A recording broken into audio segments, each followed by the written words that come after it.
இன்னைக்கு திரு அம்பேத்கர் அவர்கள் உயிரோடு இருந்திருந்தா என்ன நினைப்பாரு? இன்னைக்கு இருக்கிற நம்ம இந்தியாவை பார்த்து அவர் பெருமைப்படுவாரா, இல்ல வருத்தப்படுவாரா, இல்ல அப்படியே வருத்தப்பட்ட எதை நினைச்சு வருத்தப்படுவாரு? இன்னைக்கு நம்ம நாடு முழு வளர்ச்சி அடையணும்னா ஜனநாயகம் காக்கப்படணும்.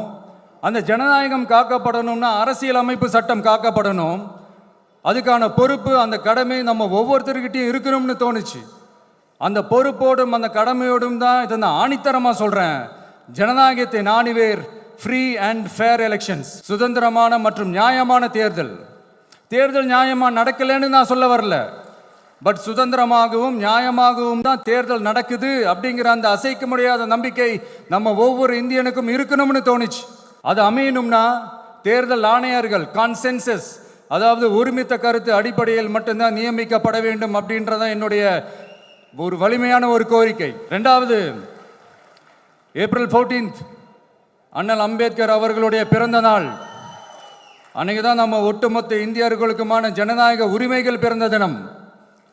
அதனால் அந்த டேட்டை இந்தியாவோட ஜனநாயக உரிமைகள் தினமாக அறிவிக்கணும் அப்படின்றத என்னுடைய இன்னொரு தாழ்மையான ஒரு வேண்டுகோள். அது இந்திய ஒன்றிய அரசிடம் நான் முன்வைக்கிறேன்.